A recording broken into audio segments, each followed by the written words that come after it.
Angela Bassett is nominated for 2 Emmys this year for projects that probably couldn't be more different. Best Guest Actress in a Comedy Series for A Black Lady Sketch Show, and Best Narrator for the documentary series The Imagineering Story on Disney+. Would I be right in assuming that these 2 were very different performing experiences?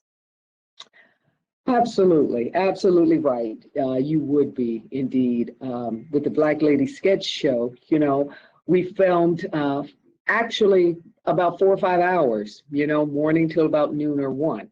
So it was really quick turnaround.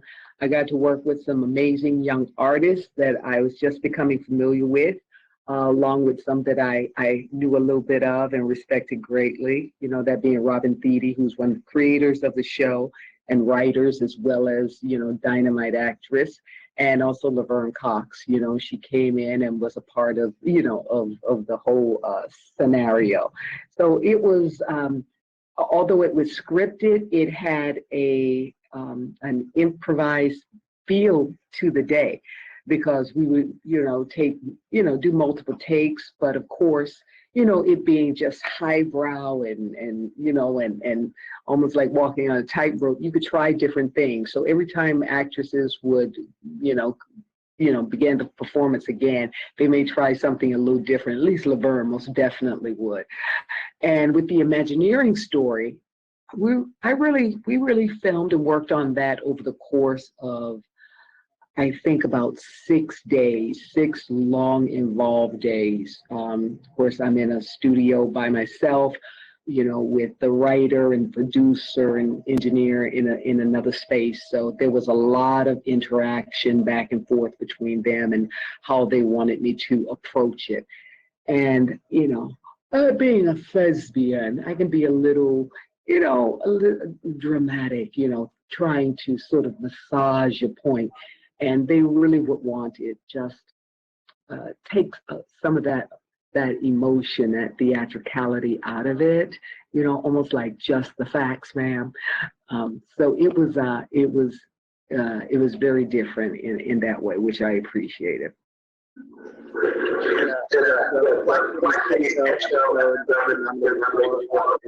Actually titled Angela Bassett is the Baddest Bitch, which is this support group scenario that your character is involved in. What did you think of that concept when you first heard it, and was the title part of the project? Actually, I don't remember that title initially. They must have come to that, you know, eventually, but it was the Bad Bitch Support Group. And you know, they approached me and said that I would be, you know, so the lead counselor, therapist in this support group, you know. And, you know, at first, I don't know, you know, I'm usually like, exactly what is this going to be? Of course, I was a big fan of Robin from her previous talk late night show that she had, and also a big fan of Issa Rae, who is also one of the producers on the show. So that in and of itself is enough to sort of pique my interest and draw me in, and whatever happens, it's going to be a good time, because I have a lot of regard and respect for these ladies and for their individual and collective talents, and to see them come together. But I wasn't quite sure what it was going to be about, but then I got the script, and it was, I couldn't stop laughing. I thought it was hysterical. And their take on, you know, on culture, on mores of certain personalities and entities, I thought was kind of refreshing, and something that, and of course, something that I had never seen before. And rarely do I get that opportunity to play that sort of larger than life arch character. So there were very few boundaries, and you had a great deal of freedom. Of course, working with Diane Davis, who was the, you know, director of all the episodes, and of course of that one, was just quite a wonderful experience. She had a really strong and unique vision, along with the rest of the creative team, about you know, about the show. So I felt like I was in capable and great hands. And you know, it's sort of a groundbreaking show in the sense that you know, you don't see a lot of, especially sketch comedies, you know, created by and centered around Black women. And as you mentioned, Dime Davis, she was nominated for an Emmy for directing. She's the first Black woman to be nominated for directing a variety series. So what was it like, sort of just getting that opportunity to this kind of broad comedy around this group of other incredibly talented Black actresses and artists? You know, you said that right. This is the, you know, the first major variety show that is created, you know, written and starring Black women. It's historic. But when you're you know, starting out on this journey, on this road with projects, you hope that they'll be, you know, embraced by the public. You never, by an audience, that an audience will find it and latch on and really fall in love with it. But of course, you don't know. You don't know what the flavor, the taste is going to be. But fortunately, audiences have fallen in love with the show. Be able to work with, you know, young creatives or people from different backgrounds and different experiences and crafts is really exciting for me. I have just an appreciation for what everyone brings to the table. So it was a positive experience, and it was a no-brainer for me. And it turns out to be an historic venture. But when you go into something, and that's not something that, you know, leads, it's at the forefront of your mind. It's just about, let me keep up, let me show up, let me bring something to the table. But the fact that you know, you walk away and in hindsight, you realize that you've done something that hasn't been done before is a really sweet feeling. Very humble. And you know, playing a broad, bold character is part of the fun. Getting to that hair and makeup for that role. Was that yeah, did you feel like her when like you were totally in it when you got that look down? That's a big part of it. I remember going over to the offices because the costume, the attire, you know, by Fashion Nova was quite, you know, was a big part of it. So trying to find something in the line that I would feel comfortable in, and we did. Maybe I had one or two options, but yeah, hair and makeup, glam, costume, all that is a big part. You know, how it fits on your body is tight, it's short, it's you know, it's glam, it's fur, it's all of this, and the hair, just the bigger the better, the makeup, all of that comes together and gives you like a real window into your character. It really helps sell it. And then you show up on the set, sit around these wonderful actresses, and everybody's, you know, bringing their A game. We're feeding off of one another's energy. We're excited to be there, you know, to meet one another, and then to, you know, to dive in, you know. So no one's reticent, and as soon as someone lets go, then it's you know, all bets off. Game is started. Let's make it to the finish line. The Imagineering Story, of course, quite different. Narration, which you've done several times before in your career. You mentioned the process of kind of sort of trying to take the theatricality out of it for certain parts of it, but I'm sure every narrating job is, you know, a little different depending on what they want. But how is it different in general, just, you know, using only your voice as opposed to everything else that you usually have in your arsenal as an actress? You know, it's something that many years ago, you know, coming up in New York, that I was interested in getting into. I remember meeting wonderful voice artist Adolph Caesar, you know, rest his soul, many years ago, and speaking with him, and him, you know, beginning to give me sort of like a little mentorship because he did so well in that sphere. But I initially I found it very intimidating. You know, we always felt, sometimes a lot of us feel a little strange about the sound of our own voices. Like, is that what I sound like?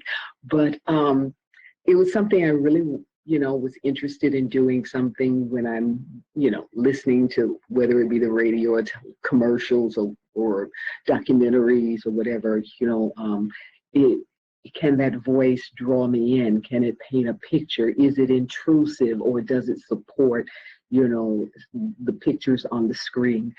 So I've paid a little attention to that and have been afforded some opportunity to do it, which appreciate it. And like you said, each one tends to be a little bit different. Just when I think I got it down, then they switch it up and they want more, want you to, emphasize and give a little bit more drama and bring more personality to the piece. And just when I do that, they want you to, blend it out a little bit, but still in certain places, support it and just pitch it in the right way.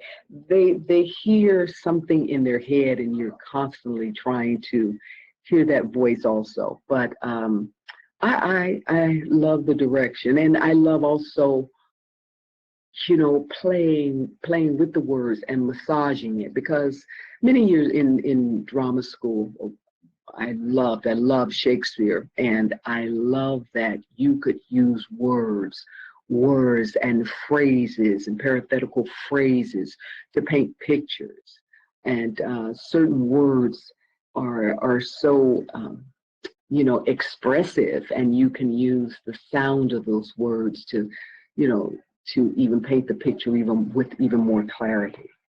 And the documentary is about the Imagineers at Disneyland, and Disney World, and other theme parks. And it's about the people behind the scenes, the engineers and the art directors, and all the people who are behind all of that you sort of take for granted on the surface sometimes. How much did you know about it going in, or about the work they did, and what was it like getting maybe like so many people who walk through those gates that you're just at the happiest place on earth. You think that it was always there, or it just magically appeared. But and being a Florida girl, which is interesting, I spent quite a bit of time at Disney World in Orlando there, so it was a project that of course was dear to my heart when it was brought to me, because I spent grad night there, senior night there. I would take my kids, of course, to the park. They love it. On the Disney cruise ship, I would do their narration for their Christmas season.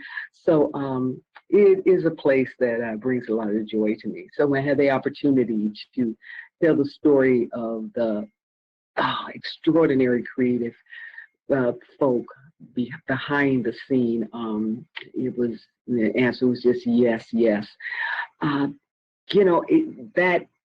That balance between that technique and engineering and the scientific, paired with what attracts and draws people and brings up this sense of familiar and fun and endless possibility, and somehow how they have, and to marry, whether it's from back in the day or it's present time or it's future possibilities, future frontiers, how they're able to manage that and pull that all together, and so that it's a place that's beloved from wee to quite mature. It was pretty extraordinary.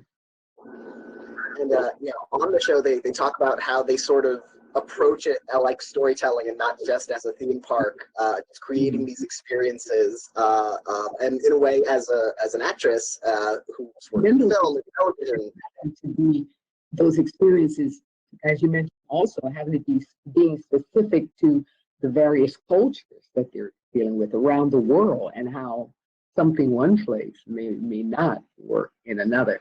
And also just taking a step back and not being too proud to, go back and rethink, re-educate yourself and represent.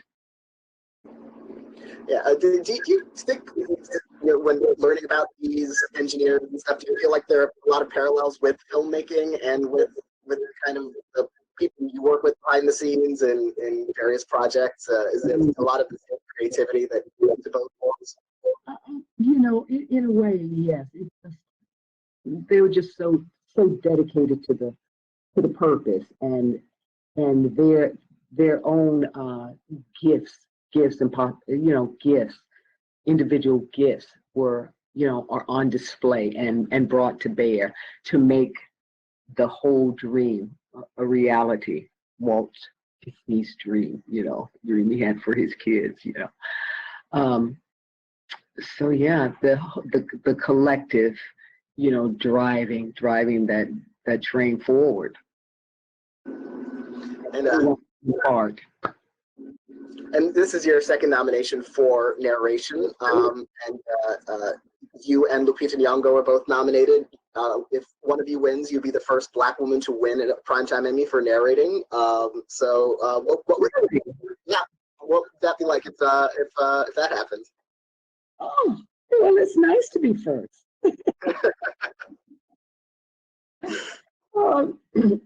It would be wonderful. I'll take it. I'll take it home. I love that little award, holding up the world, But I didn't know that. But that would be fantastic, phenomenal. Well, I want to wish you the best of luck. With that, you have an incredible voice. If you feel self-conscious about it at any time, it is very, very would be a worthy winner in this category. And I want to. And thank you very much. And thank you so much for talking to me about your 2 Emmy nominations this year. It's been my pleasure.